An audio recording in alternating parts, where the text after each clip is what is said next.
मेरी मम्मी 3 साल पहले ट्रेन एक्सीडेंट में गुजर गई थी और मैं अपने मम्मी पापा की अकेली बेटी थी।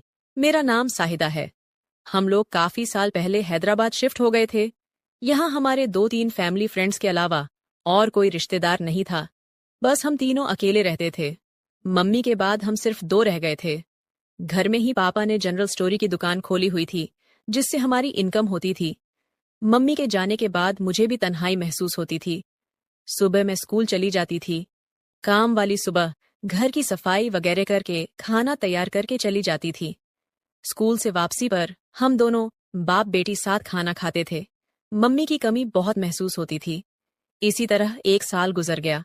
मैं सोचती कि अगर मुझे मम्मी की इतनी कमी महसूस होती है तो पापा का क्या हाल होता होगा। मैं जवान हो रही थी। मेरा शरीर लड़की से औरत बन रहा था। फिर एक रात को जो हुआ, उससे हम दोनों बाप बेटी की जिंदगी बदल गई। जुलाई की रात थी। बहुत तेज बारिश हो रही थी। बादल बहुत जोर जोर से गरज रहे थे। मैं अपने कमरे में सहमी हुई सोने की कोशिश कर रही थी, मगर डर के मारे नींद नहीं आ रही थी। अचानक से बादल बहुत जोर से गरजा तो मेरी चीज निकल गई और जल्दी से मैं पापा के रूम की तरफ भागी और पापा के बिल्कुल सामने जा खड़ी हुई। सब कुछ इतना जल्दी में हुआ कि मैं यह भी ना देख सकी कि मेरे पापा उस वक्त अपने बेड पर बिल्कुल गलत हालत में कुछ कर रहे थे। पापा को इस तरह देखा तो मेरे होश उड़ गए। मेरा मुंह खुला का खुला रह गया। मैंने बोला, सॉरी पापा, मैं डर गई थी, इसलिए जल्दी में दरवाजा बिना नॉक किए अंदर आ गई।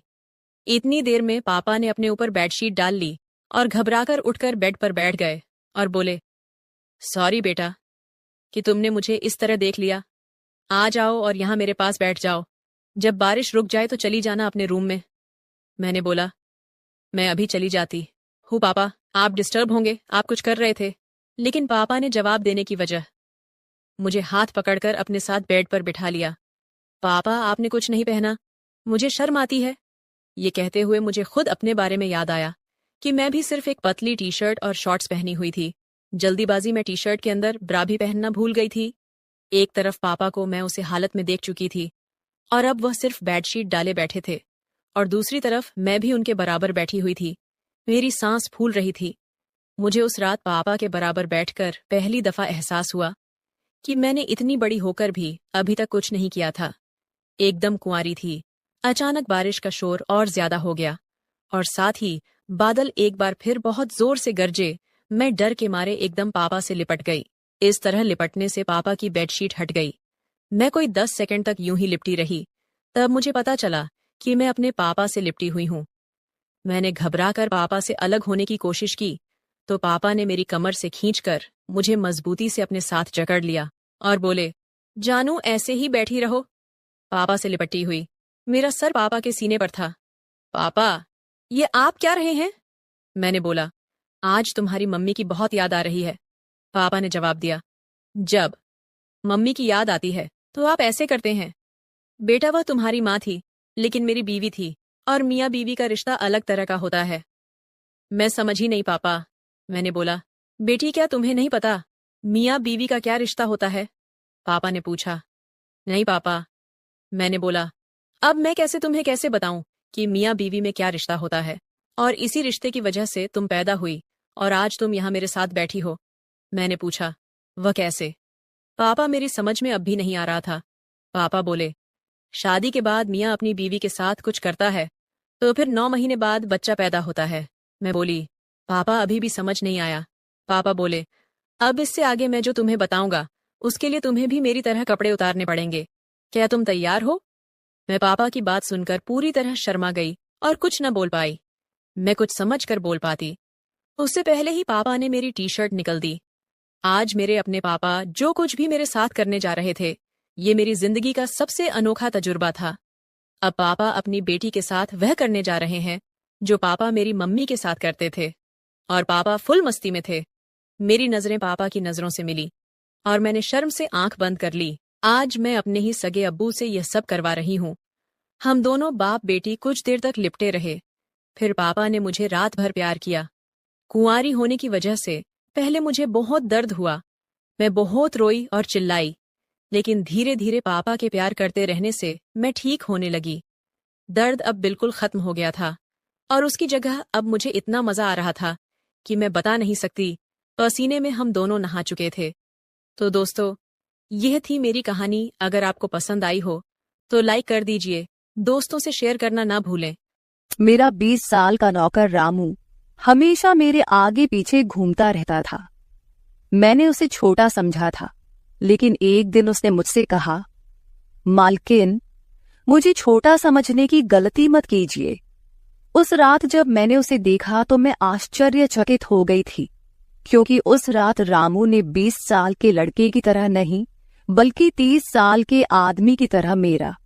हेलो दोस्तों, आज की इस अनोखी कहानी में आप सभी का स्वागत है।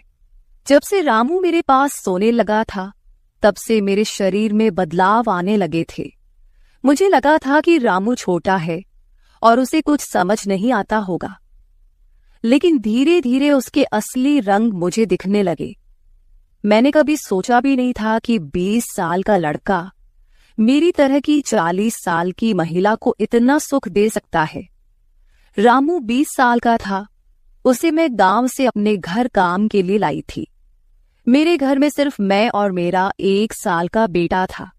जब मैं काम पर जाती थी तो रामू मेरे बच्चे की देखभाल करता और वह मेरे घर में ही रहता था। मैं बिना शादी के मां बन गई थी। मेरे प्रेमी ने शादी का झांसा देकर मुझसे प्रेम का खेल खेला। जब मैं गर्भवती हो गई तो मैं उसके घर गई और वहां मैंने देखा कि उसकी शादी हो रही थी। उसने मुझसे प्रेम का नाटक किया और किसी और लड़की से शादी कर ली थी।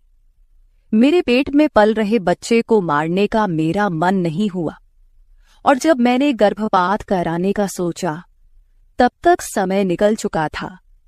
मैं 5 महीने की गर्भवती हो चुकी थी। मेरे माता पिता ने मुझे और मेरे बच्चे को स्वीकारने से इनकार कर दिया। तब मैं अकेली रहने लगी। कई महीने पहले मैं अपने गांव गई थी, अपने दादा के 100वें जन्मदिन के लिए।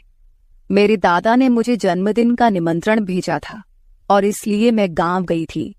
मेरे बेटे को वहां सिर्फ मेरे दादा ने ही प्यार से गोद में लिया था।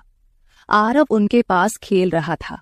तभी ऑफिस से मेरा फोन आया और मैं कुछ देर के लिए फोन पर बात करने के लिए बाहर चली गई। जब मैं वापस आई तो मेरा आरव दादा के पास नहीं, बल्कि घर के एक नौकर के पास था। मैंने देखा कि आरव उस नौकर के पास अच्छे से खेल रहा था।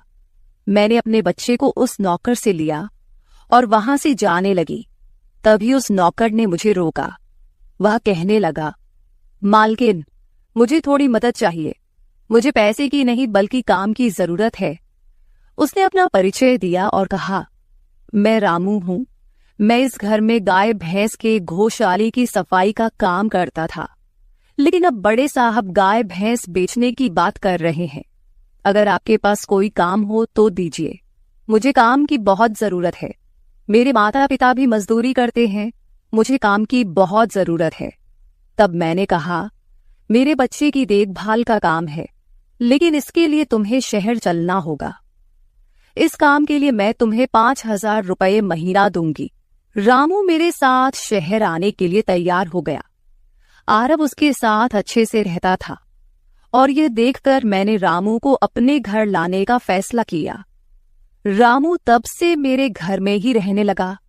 उसने कहा कि हर 4 महीने बाद जब थोड़े पैसे जमा हो जाएंगे, तब वह अपने गांव जाएगा।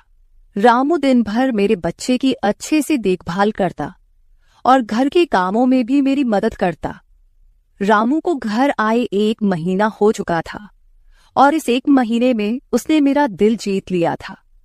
उसकी देखभाल से मेरे बेटे की सेहत भी सुधर गई थी। जो आरव मुझे परेशान करता था, अब वह रामू के हाथों से अच्छे से खाना खाता था। मैंने रामू को एक अलग कमरा दिया था। एक दिन रात में आरव बहुत रोने लगा। किसी भी तरह से वह शांत नहीं हो रहा था। बच्चे के रोने की आवाज सुनकर रामू मेरे कमरे में आया और उसने आरव को मुझसे ले लिया। रामू के पास जाते ही आरव शांत हो गया था। रात बहुत हो चुकी थी। आरव रामू को छोड़ नहीं रहा था, तो मैंने रामू को अपने कमरे में ही सोने के लिए कह दिया। सुबह जब मैं उठी तो आरव रामू से लिपटकर सो रहा था। उस रात के बाद से रामू आरव के लिए मेरे कमरे में सोने लगा। रामू के आने के बाद सब कुछ अच्छे से चल रहा था।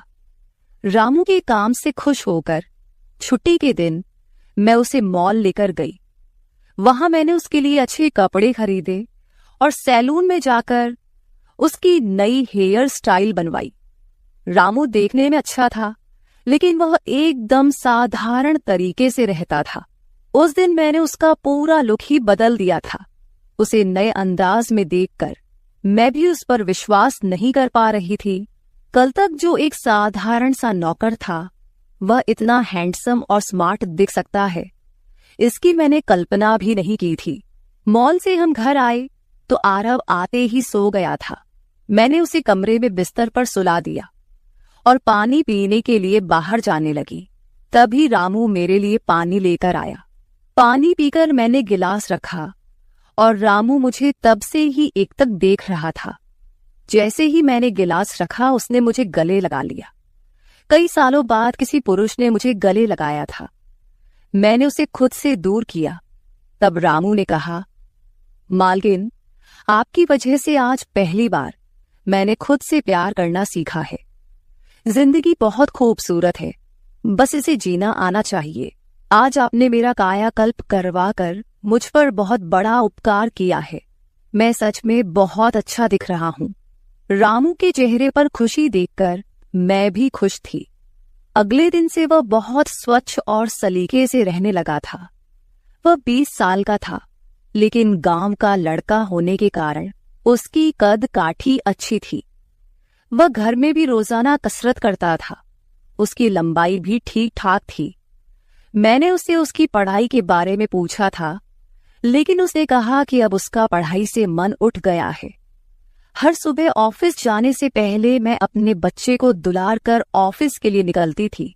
आज जब मैं ऑफिस के लिए निकलने से पहले आरव को चूमने गई, तब वह रामू की गोद में था।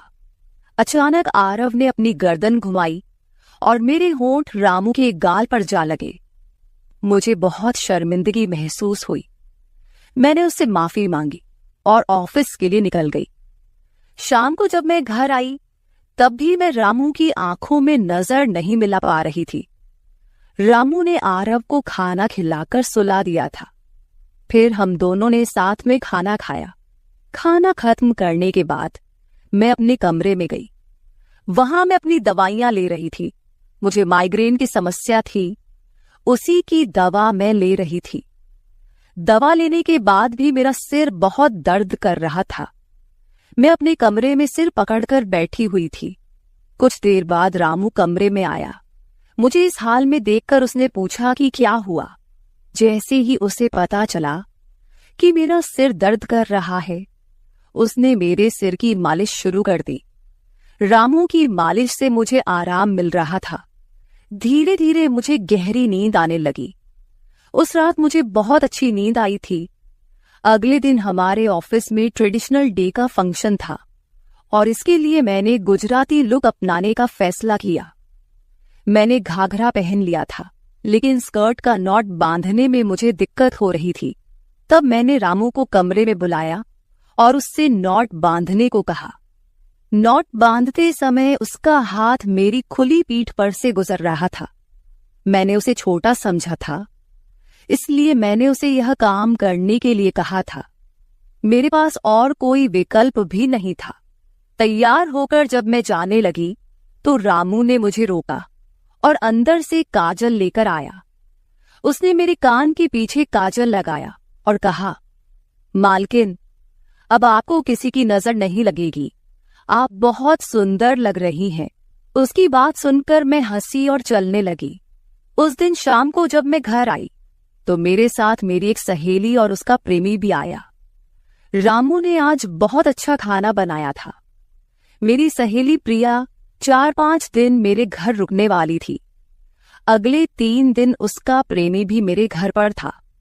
अगले दिन रात को रामू ने खाना बनाया और प्रिया और उसके प्रेमी को खाने के लिए बुलाया, लेकिन वे दोनों कमरे में ही ड्रिंक कर रहे थे। प्रिया तो बहुत ज्यादा पी चुकी थी। वह खाना खाए बिना ही सो गई। उसका प्रेमी रोहन हमारे साथ खाना खाने बैठा। उसने कहा, प्राची, तुम प्रिया से भी ज्यादा सुंदर हो। रोहन के बोलते ही रामू उसे गुस्से से देख रहा था। खाना खत्म करने के बाद रोहन अपने कमरे में चला गया। उसके जाते ही रामू मुझसे कहने लगा, मालकिन, आपके ये कैसे दोस्त हैं? मुझे उस आदमी की बात बिल्कुल भी अच्छी नहीं लगी। तब मैंने रामू से कहा, मैं तुझे घर के सदस्य की तरह मानती हूं। इसका यह मतलब नहीं कि तू मेरे मेहमानों से कुछ भी कहे। तेरा काम है आए हुए मेहमानों की सेवा करना, इसलिए तू सिर्फ वही कर। बाकी मुझे कुछ सिखाने की जरूरत नहीं। रामू को डांट कर मैं अपने कमरे में चली गई। मैंने उसे डांट दिया था, फिर भी वह मेरे लिए पानी लेकर आया। तब मैंने अपनी दवा ली और पानी पीकर सो गई। आज रामू मेरे कमरे में सोने नहीं आया था, ऐसा मुझे लगा। लेकिन सुबह जब मेरी आंख खुली तो मैंने उसे अपने बगल में पाया। सुबह मेरी आंख खुली तो मेरे सामने प्रिया थी। वह बहुत गुस्से में लग रही थी। रामू को मेरे सामने लाया गया। उसके हाथ में प्रिया की ओढ़नी बंधी हुई थी। प्रिया ने कहा, तुम्हारे इस देहाती नौकर ने मेरे प्रेमी का हाथ तोड़ दिया है। रामू बस सिर हिलाता रहा और बोला, मालकिन, मैंने कुछ भी नहीं किया। रात को रोहन साहब नशे में थे, तभी उनका संतुलन बिगड़ गया होगा और वे गिर गए होंगे। रामू भला रोहन साहब पर हाथ क्यों उठाएगा? प्रिया अब भी नशे में लग रही थी, ऐसा मुझे लगा। रामू ने मेरे लिए उन दोनों से माफी मांगी। प्रिया और रोहन तभी वहां से चले गए। रामू मुझसे भी माफी मांगने लगा। मुझे पता था कि उसने कुछ नहीं किया था। आज मैंने छुट्टी ली थी क्योंकि कई दिनों से मैं बहुत व्यस्त थी। आज सोचा कि खुद के लिए थोड़ा समय निकालूं। नाश्ता करने के बाद मैं फिर से 1 घंटे के लिए सो गई। आरव भी मेरे साथ सो गया था। उठने के बाद मुझे 1 कप चाय की जरूरत महसूस हुई। मैं रामू को चाय बनाने के लिए पुकार रही थी, लेकिन उसकी तरफ से कोई जवाब नहीं आ रहा था। उसे ढूंढते ढूंढते मैं उसके कमरे में गई। वहां जाकर देखा कि रामू अभी अभी नहाकर बाथरूम से बाहर आया था। उसने शर्ट नहीं पहनी थी। मैंने पहली बार उसे इस तरह देखा। रामू का शरीर बेहद मजबूत था। उसका शरीर किसी योद्धा की तरह दिख रहा था। मैं उसे टकटकी लगाकर देख रही थी। मुझे उस वक्त कोई होश नहीं था। कई सालों बाद मैं किसी जवान पुरुष को इस तरह बिना कपड़ों के देख रही थी। मैं उसे टकटकी लगाए देख रही थी। तभी रामू ने मुझे आवाज दी। वह मेरे सामने शर्ट पहनकर खड़ा था, फिर भी मैं अपनी सुध-बुध खोए उसे देख रही थी।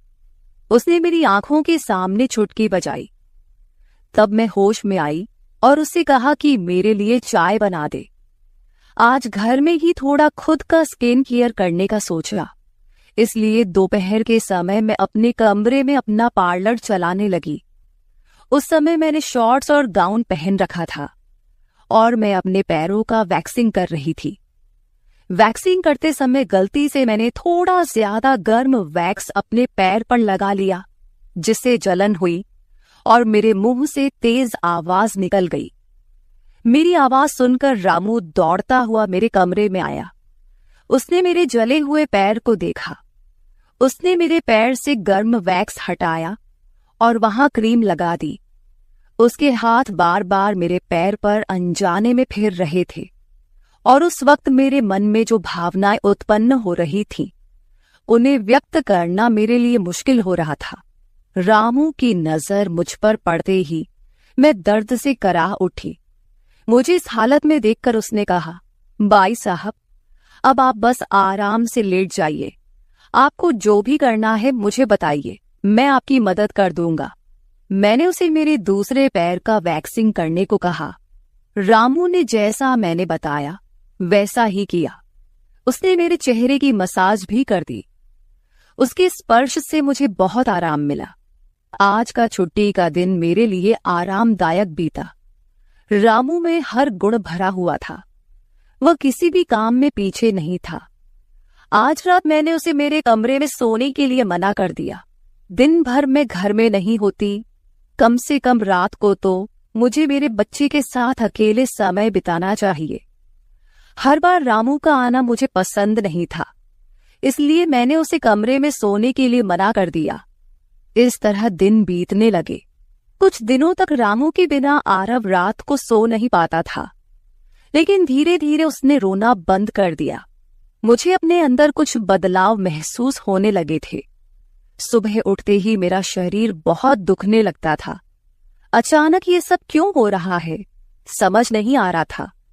कुछ दिनों में मेरी शारीरिक पीड़ा इतनी बढ़ गई कि मुझे बिस्तर से उठने की भी इच्छा नहीं होती थी। तब मैंने ऑफिस से 1 हफ्ते की छुट्टी ले ली। कुछ दिनों आराम किया, शायद थोड़ा ठीक हो जाऊं। अब पूरा वक्त आरव रामू के साथ रहता था। जब उसे भूख लगती तो वह बीच बीच में मेरे पास आ जाता।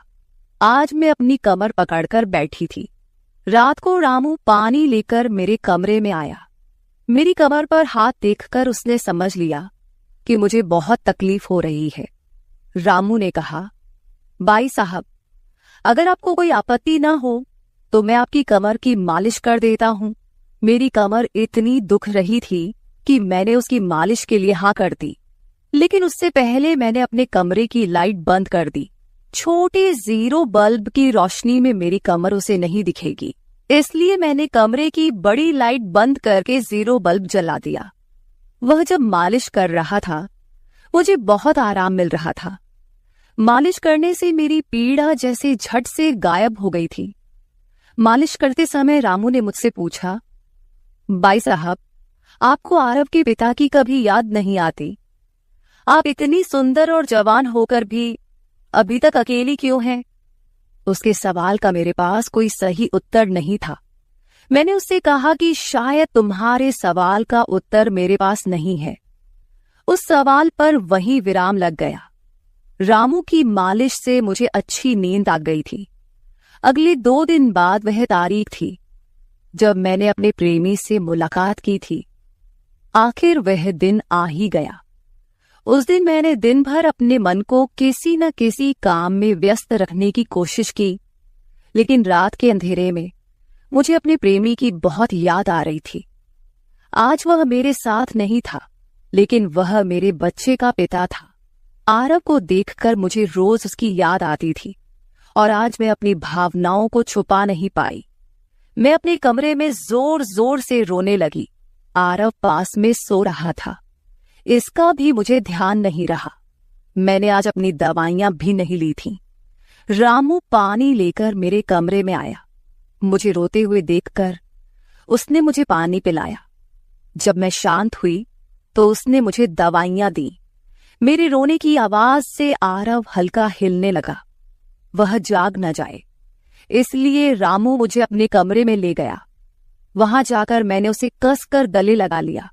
ऐसा लग रहा था कि मैंने अपना होश खो दिया था। मेरा रोने का कारण सुनकर रामू भी शांत हो गया था। वह लगातार मेरे आंसू पोंछ रहा था। रोते रोते मैंने उसका कंधा पकड़ लिया। धीरे धीरे मैंने उसे और करीब खींच लिया। मैंने उससे कहा, रामू, आज की रात मैं तुम्हारे साथ बिताना चाहती हूं। तब रामू ने कहा, भाई साहब, मैं अभी छोटा हूं, मुझे कुछ भी नहीं आएगा। उसकी बात सुनकर मैंने उसे और पास खींच लिया। उस रात मैं उसके कमरे में थी, लेकिन सुबह जब मैं उठी तो वह मेरे पास नहीं था। उसकी शर्ट वहीं पड़ी हुई थी। जब मैं बाहर गई तो मैंने देखा कि रामू मेरे बच्चे को दूध और बिस्किट खिला रहा था। मुझे आरव का ख्याल नहीं आया था, लेकिन रामू ने नहीं भुलाया। उसने हम दोनों माँ बेटे को खुश कर दिया था। रात की थकान के बाद मैं सुबह देर से उठी थी। दिन भर रामू ने मुझसे नजरें नहीं मिलाई। आज प्रिया मुझसे मिलने घर आई थी। वह रामू की तरफ देख भी नहीं रही थी। रामू ने उसे पानी दिया और कमरे से बाहर चला गया। थोड़ी देर बातें करने के बाद प्रिया जाने लगी। जाते समय उसने मुझसे कहा, जितनी जल्दी हो सके अपने नौकर को यहां से निकाल दो। वह दिखने में जितना मासूम लगता है उतना है नहीं। उसकी बात का मैंने खास ध्यान नहीं दिया।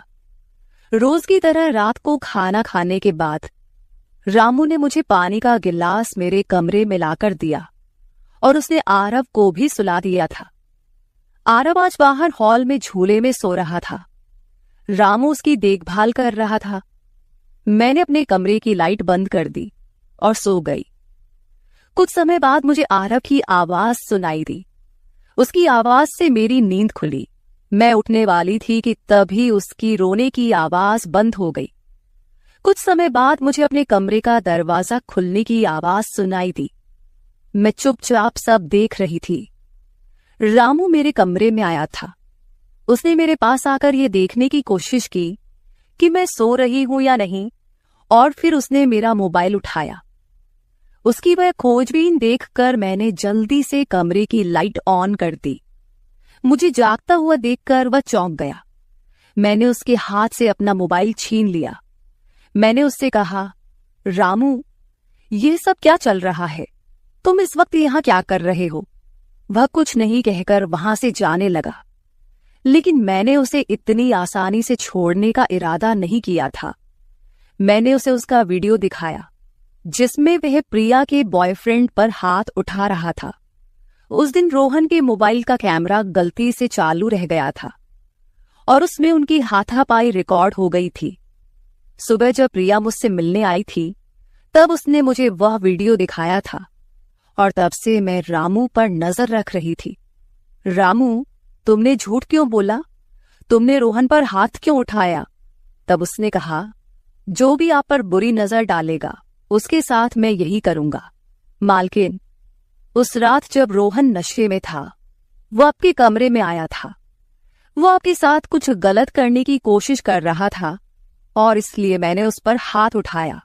रामू की बात सुनकर मैंने कहा, ठीक है, मैं तुम्हारी बात मानती हूं, लेकिन तुम मुझे नींद की दवा क्यों दे रहे थे?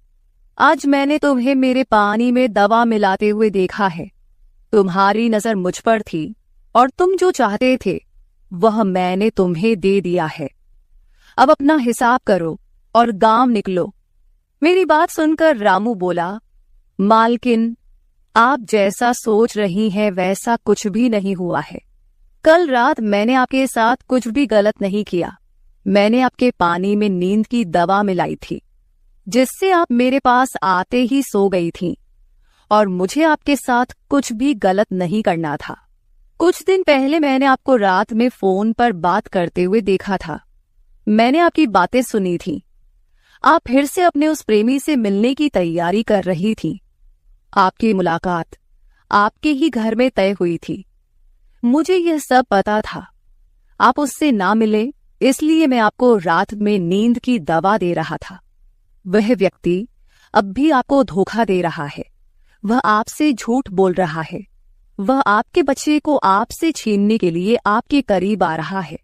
उसकी पत्नी को बच्चा नहीं हो सकता, इसलिए वह आपके पास आ रहा है।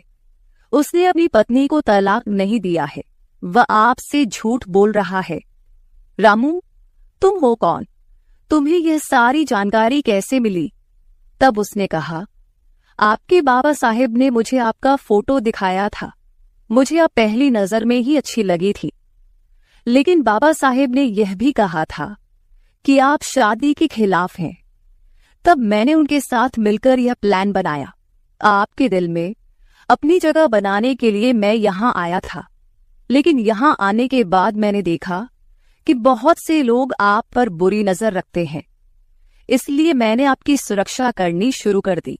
रामू 20 साल का नहीं था। मेरा पहला शक सही निकला। वह 30 साल का था और एक अच्छी नौकरी पर था। उसने मेरे प्यार के लिए इतनी मेहनत की थी। रामू ने मेरे प्रेमी के बारे में जो भी कहा था वह सब सच था। रामू ने मेरे प्रेमी की सारी जानकारी सही निकाली थी। रामू जैसा ईमानदार पति और मेरे बच्चे का पिता मिलना मेरे लिए बहुत बड़ी बात थी। मैं अपने प्रेमी के धोखे के जाल में फंसने से बच गई थी। आज मैं विक्रांत उर्फ रामू के साथ बहुत खुश हूं। वह मुझसे और मेरे बच्चे से बहुत प्यार करता है। मेरे बाबा साहिब की वजह से आज मेरा परिवार शुरू हुआ। मुझे रामू जैसा पति मिला, ये मेरा सौभाग्य था। दोस्तों, जो आपसे सच्चा प्यार करता है वह किसी भी कठिनाई में आपका साथ नहीं छोड़ता। रिश्ते निभाने वाले को किसी वजह की जरूरत नहीं होती और रिश्ते तोड़ने वालों के लिए एक बहाना भी काफी होता है। तो दोस्तों, ये थी हमारी आज की छोटी सी कहानी। आपको ये कहानी कैसी लगी कमेंट करके जरूर बताएं। अगर आप ऐसी ही और भी इंटरेस्टिंग कहानियां सुनना चाहते हो तो चैनल को सब्सक्राइब जरूर कर ले और बेल नोटिफिकेशन ऑन कर ले ताकि आपको मेरी आने वाली हर वीडियो समय से मिल सके। कल मिलेंगे एक और वीडियो के साथ। धन्यवाद। नौकर जोर लगा लगाकर मेरा मसाज करता। मैं उसको पैसे पकड़ाती तो कहता, रहने दो मालकिन, वसूली रात को करूंगा। मैं कुछ समझ नहीं पाती। जैसे जैसे वह मसाज करता मुझ पर खुमारी बढ़ती ही जाती और मैं सुकून से गहरी नींद सो जाती। लेकिन एक रात मुझे नींद नहीं आई। मेरे तो होश उड़ गए जब उस रात मसाज करते करते उसने, मेरा नाम दामिनी है, मैं बहुत खूबसूरत थी, इसीलिए शादी से पहले हर दिन मेरे लिए रिश्ता आता था। मैं अपने माँ बाप की इकलौती बेटी थी, इसलिए मेरा बाप चाहता था कि मैं डॉक्टर बनकर उसका नाम रोशन करूं। मगर जब मेरे लिए इतने अच्छे रिश्ते आते थे तो मेरी माँ मुझे कहती कि तुम अपनी पढ़ाई छोड़ दो ताकि मैं तुम्हारी शादी कर दूं। मगर मैं अपनी माँ से कहती थी कि मुझे तो डॉक्टर बनना है। मगर ये सुनकर मेरी माँ को गुस्सा आ जाता था और वह कहती थी कि तुम अभी शादी कर लो, ये डॉक्टर की पढ़ाई बाद में कर लेना। मगर मेरा बाप नहीं मानता था, इसलिए मेरी माँ एक बुजुर्ग बाबा के पास गई और उनसे कहा कि मैं अपनी बेटी की शादी करना चाहती हूँ। मगर उसका बाप नहीं मान रहा।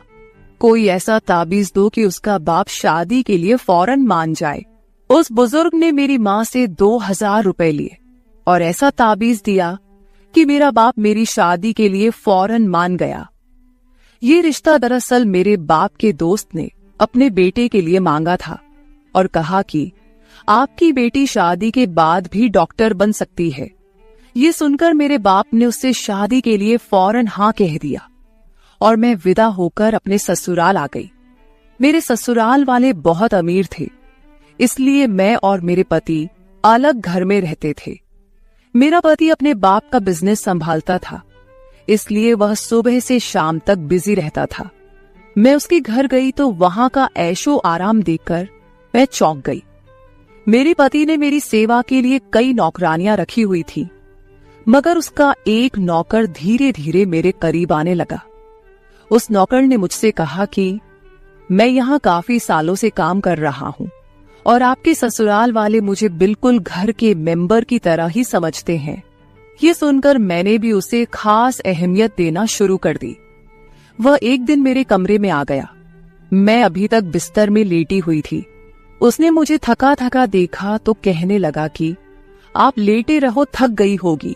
अगर आपको ऐतराज ना हो तो मैं आपके पैर दबा दूं। यह सुनकर मैं चौंक गई। मैं खूबसूरत थी, जवान थी, लेकिन मुझे मेरे पति के अलावा किसी मर्द ने नहीं छुआ था और ना ही मैंने किसी नौकर से कभी अपने पैर दबवाए थे। इसलिए मैंने फौरन मना कर दिया, क्योंकि मुझे अच्छा नहीं लगता कि कोई पराया मुझे छुए। यह सुनकर वह चुप हो गया और मेरे कमरे से चला गया। तभी मुझे एहसास हुआ कि मैंने उसकी बात का जवाब बहुत सख्ती से दिया था। शायद वह पहले भी मेरे ससुराल में ऐसे काम करता होगा, मगर मैंने साफ इनकार करके उसका दिल तोड़ दिया था। दरअसल मैं बहुत नरम दिल थी, इसलिए मुझे बाद में अफसोस होने लगा। मैं उसके बारे में सोचने लगी कि यह नौकर तो काफी जवान और खूबसूरत है, मुझे इससे पैर नहीं दबवाना चाहिए था। शायद मेरे पति को यह बात अच्छी न लगे। अगले दिन भी ऐसा हुआ। नौकर ने यही बात मुझे दोबारा कहा। मैं उस दिन बहुत थकी हुई थी, इसलिए मैंने अपने पैर बिस्तर से नीचे कर लिए और उससे कहा कि तुम मेरे पैर दबा दो। यह सुनकर वह खुश हो गया और उसने मेरे पैर दबाने शुरू कर दिए। वह इतने धीरे धीरे पैर दबा रहा था कि मुझे फिर से नींद आने लगी। ये देखकर वह नौकर कहने लगा, मालकिन, आपको नींद आ रही है, आप बिस्तर पर लेट जाओ। मैं आपके पैर दबाता रहूंगा। मैं जैसे मदहोशी में थी, इसलिए फौरन बिस्तर पर लेट गई। वह नौकर बिस्तर पर आ गया और मेरे पैर दबाने लगा। उसके बाद मुझे होश नहीं रहा और मैं सो गई। मुझे नहीं पता था कि मैं कितने घंटे सोती रही। मेरी आंख खुली तो मैंने देखा कि वह नौकर अभी तक मेरे पैर दबा रहा था। ये देखकर मुझे उस पर तरस आ गया और मैंने हाथ बढ़ाकर अपना पर्स खोली और कुछ नोट निकाले और उस नौकर के हाथ में रख दिए। ये देखकर वह शर्माने लगा। मालकिन, आप मुझे पैसे देकर शर्मिंदा कर रही है।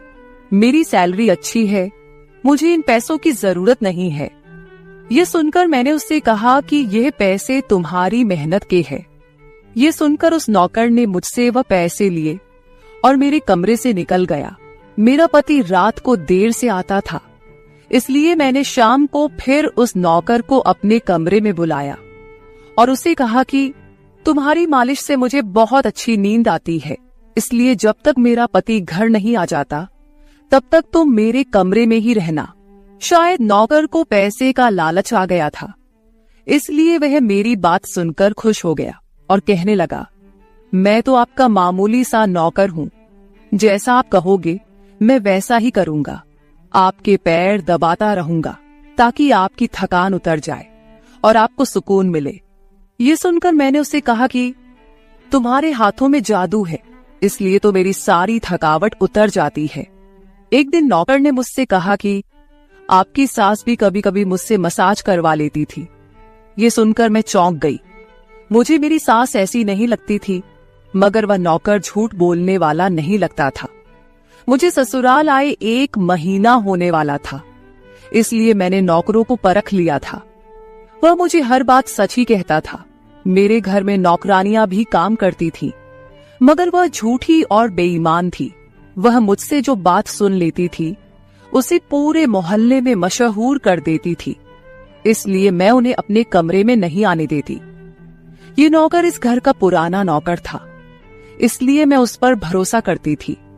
नौकर भी मेरे कमरे में आता था, मगर अपनी नजरें झुकाकर रखता था। वह मेरे जिस्म को हाथ लगाता, मगर उसकी नीयत खराब न थी। ऐसा हर रात होता था। एक दिन मैंने अपने पति से कहा कि जब से हमारी शादी हुई है हम कहीं घूमने फिरने नहीं गए। ये सुनकर मेरे पति ने कहा कि जब से हमारी शादी हुई है तुम भी तो हर वक्त नींद में रहती हो। मैं रात को घर आता हूँ तो तुम गहरी नींद में होती हो। दिन को मेरे पास वक्त नहीं होता और रात को मेरे घर आने से पहले तुम सो जाती हो। ये सुनकर मैं अपने दिल में सोचने लगी कि यह सब नौकर की मालिश की वजह से हो रहा था। मेरे पति की शिकायत सही थी। मुझे रोज रात को अपने पति के लिए जागना चाहिए था। उस दिन मैंने फैसला किया कि आज रात जब नौकर मुझे मालिश के लिए कहेगा तो मैं इनकार करूंगी, ताकि मुझे नींद ना आए और मैं अपने पति के आने तक जागती रहूं। शाम हुई तो मैंने नहाकर खुद को खूब तैयार किया और दुल्हन बनकर बिस्तर पर बैठ गई। नौकर मेरे कमरे में आया तो उसने मुझे मालिश के लिए पूछा, मगर मैंने साफ इनकार कर दिया। मेरी बात सुनकर वह कुछ उदास हो गया और वापस चला गया।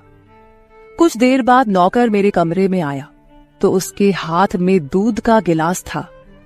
मैंने खाना नहीं खाया था, इसलिए फौरन दूध पी ली और अपने पति का इंतजार करने लगी, मगर मुझे नींद आ गई और मैं सो गई। सुबह में जागी तो नौकर फौरन मेरे कमरे में आया और कहने लगा, मालकिन आपके लिए नाश्ता लेकर आऊं। ये सुनकर मैंने अपने पति के बिस्तर की तरफ देखा, वह खाली था। ये देखकर नौकर कहने लगा, मालिक को जरूरी काम था, वह नाश्ता करके चले गए। ये सुनकर मेरा मूड खराब हो गया। मैं रात भर उसका इंतजार करती रही, मगर वह सुबह होते ही ऑफिस चला गया। मैंने नौकर से कहा कि मेरे लिए चाय ले आओ। नौकर कमरे से बाहर निकल गया। तभी मैंने अपने जिस्म की तरफ देखा तो चौंक गई। रात को मैंने दुल्हन का कपड़ा पहना हुआ था, मगर अब मेरे जिस्म पर कोई और कपड़े थे। मगर मैंने अभी जेवरात पहने हुए थे। मेरा सर भारी होने लगा। मुझे ये सोचकर चक्कर आने लगे कि रात को मेरे साथ क्या हुआ था। और मेरे कमरे में कौन था और उसने मेरे साथ क्या किया था, मगर मुझे कुछ याद ना आया। मेरा दिल घबराने लगा और मैंने अपना सर पकड़ लिया। मेरा पूरा जिस्म दर्द कर रहा था, इसलिए नौकर चाय लेकर आया तो मैंने उससे कहा कि मेरा जिस्म दबा दो। यह सुनकर वह बिस्तर पर आ गया और मुझे दबाने लगा। उस दिन मैं देर तक बिस्तर पर पड़ी रही। उस दिन मेरे पति अचानक घर आ गए। मैंने उसे देखा तो उस पर बरस पड़ी। मैं रात को तुम्हारे लिए दुल्हन बनकर जागती रही, मगर तुम नहीं आए। ये सुनकर मेरे पति कहने लगे, मैं रात को कमरे में आया तो तुम गहरी नींद में थी, इसलिए मैंने तुम्हें नहीं जगाया।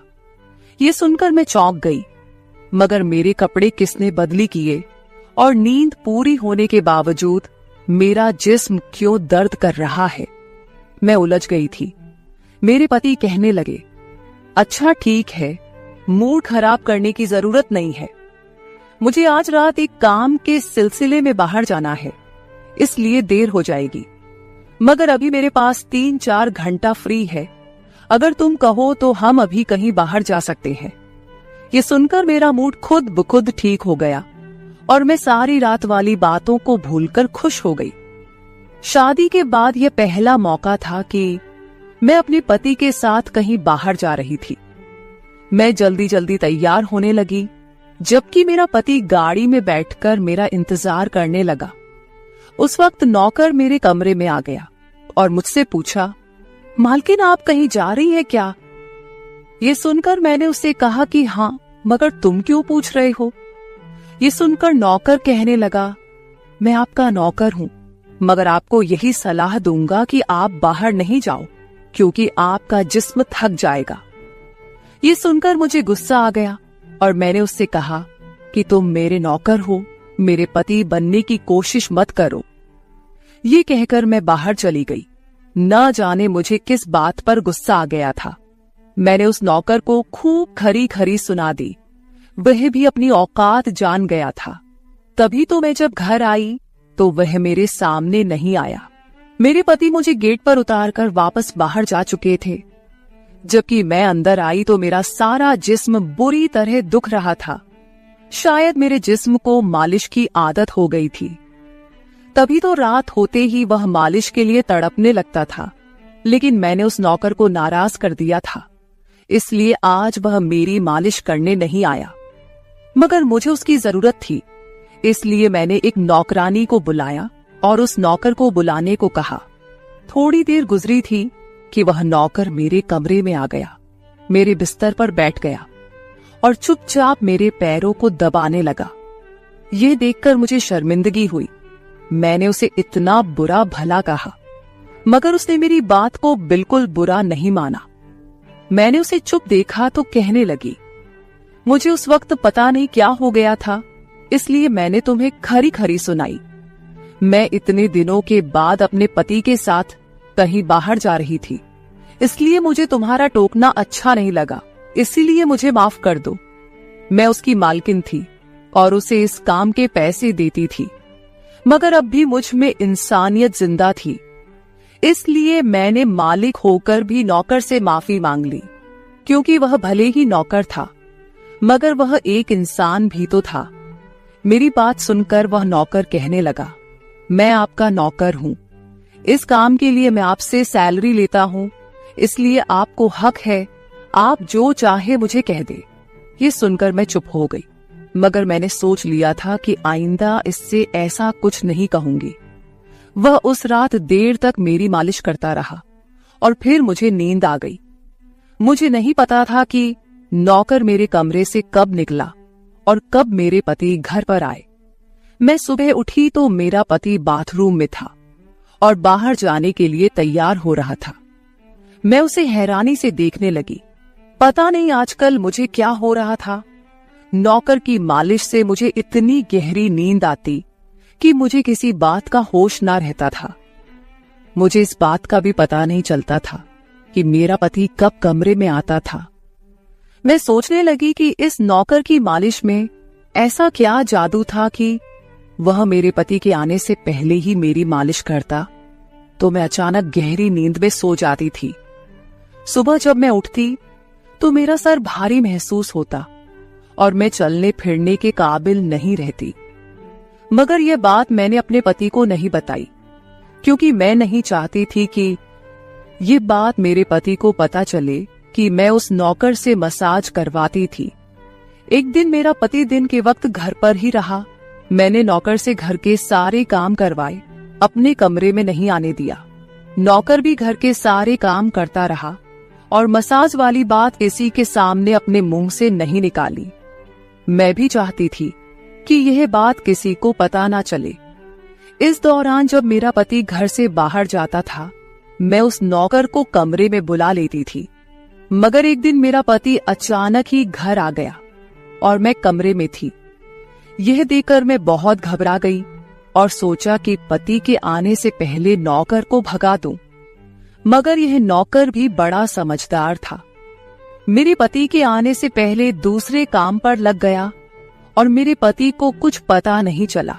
मैं मसाज घर की नौकरानियों से भी करवा सकती थी, मगर उस नौकर के हाथ में क्या जादू था कि मैं उसे हर रोज अपने कमरे में बुला लेती थी। मुझे पता नहीं क्या हो जा रहा था। जिस रात मैं नौकर से मसाज नहीं करवाती थी, उस रात मेरे पूरे जिस्म में दर्द हो जाता था। सुबह में जागती तो मेरा सर भारी हो जाता था और मुझे थकान भी हो जाती थी। एक रात मैंने नौकर से मालिश करवाई और गहरी नींद सो गई। सुबह मेरी आंख खुली तो फिर से मेरे कपड़े चेंज हो चुके थे। ये क्या माजरा था? ऐसा कौन करता था? क्या मेरा पति मेरे साथ ऐसा कर रहा था? मैं सोच में पड़ गई। मैंने शीशे के सामने जाकर देखा तो चौंक गई। मेरे पूरे जिस्म पर लाल निशान पड़ गए थे। यह कैसे निशान थे? मैं अपने जिस्म पर हाथ फेरने लगी। मैं जैसे उस निशान को मिटाना चाहती थी, मगर ऐसा न हुआ। अगले दिन फिर मैंने अपने जिस्म को देखा कि निशान खत्म होने के बजाय फैलने लगे थे। मैं घबरा गई। तभी मेरे कमरे में नौकर आ गया और उसने मुझे मालिश को कहा।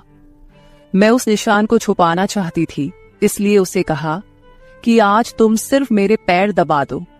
उसने मुझसे कुछ नहीं पूछा, मगर मैं अंदर ही अंदर डर रही थी। किसी दिन मेरे पति ने यह निशान देख लिए तो मैं उसे क्या जवाब दूंगी। मैं ये सोच सोचकर थक चुकी थी, इसलिए मैंने तकिए पर पैर रख दिए। नौकर मेरा मसाज करने लगा। मेरी आंखें नींद से बंद होने लगी थी। तभी मुझे नौकर ने ऐसी बात कह दी जिसे सुनकर मेरे होश उड़ गए। उसने मुझसे कहा, मालकिन आप मुझे बहुत अच्छी लगती हो। मेरी आंखें बहुत बोझल होने लगी थी। मुझे उसकी बात समझ नहीं आई और फिर मैं गहरी नींद सो गई। सुबह मेरी आंख खुली तो मेरा पति भी बिस्तर में लेटा हुआ था। मेरा सर भारी हो रहा था और जिस्म दर्द से छूट रहा था, मगर उसके बावजूद मैं अपने पति के करीब गई और उसे धीरे से उस निशान के बारे में बता दिया। मैंने सोचा कि यह निशान बढ़ रहे थे, इसलिए मुझे यह बात अपने पति को बता देनी चाहिए। ये सुनकर मेरे पति ने मेरे जिस्म से कपड़ा हटाया तो वह उछल पड़ा। वह मुझसे दूर हो गया और कहने लगा, तुमने मुझे धोखा दिया है, बेवफाई की है और तुम्हें उसी की सजा मिली है। यह कोई बीमारी नहीं है, बल्कि तुम्हारा गुनाह है। मुझ में क्या कमी थी जो तुमने दूसरा मर्द तलाश कर लिया? मैं काम में बिजी था, मर तो नहीं गया था कि तुमने एक और चक्कर चला लिया। यह सुनकर मैं हक्का बक्का रह गई। मैंने उससे कहा कि यह आप कैसी बातें कर रहे हैं, मैं बेकसूर हूं। मगर मेरा पति हंसने लगा और कहने लगा, ये निशान बता रहे हैं कि तुम गुनहगार हो, इसीलिए मेरे घर से निकल जाओ। मैं तुम्हें तलाक के पेपर भेज दूंगा। उसने मुझे धक्के मार मार कर घर से निकाल दिया। मैं रोते हुए अपने माँ बाप के घर आ गई और उन्हें अपनी बेगुनाही का यकीन दिलाया। वे मेरे अपने थे, इसलिए उन्होंने यकीन कर लिया। उन्होंने कहा कि वह मेरे पति से बात करने जाएंगे, मगर उनके जाने से पहले ही तलाक के कागज आ गए और मेरी हंसती मुस्कुराती दुनिया उजड़ गई। मैं इसका जिम्मेदार किसको ठहराती? कोई भी तो नहीं था। मैं कई दिनों तक रोती रही। मुझे ऐसा लगने लगा था जैसे मैं मरने वाली थी। एक दिन मेरी माँ मेरे कमरे में आई और कहने लगी कि तुमसे कोई मिलने आया है। मैं भागकर गई कि शायद मेरे पति आए हों, उसे मेरी बेगुनाही का एहसास हो गया हो। मगर वहां मेरा पति नहीं था, बल्कि वही नौकर था जो उसके घर काम करता था। मैंने उसे आने का कारण पूछा तो वह कहने लगा, मैं आपके उन निशानों के बारे में जानता हूं। ये सुनकर मैं चौंक गई। मैंने उसको कसकर पकड़ा और उसकी शर्ट का बटन एक झटके से खोल दिया। मुझे अब समझ आया कि मेरे पति ने मुझ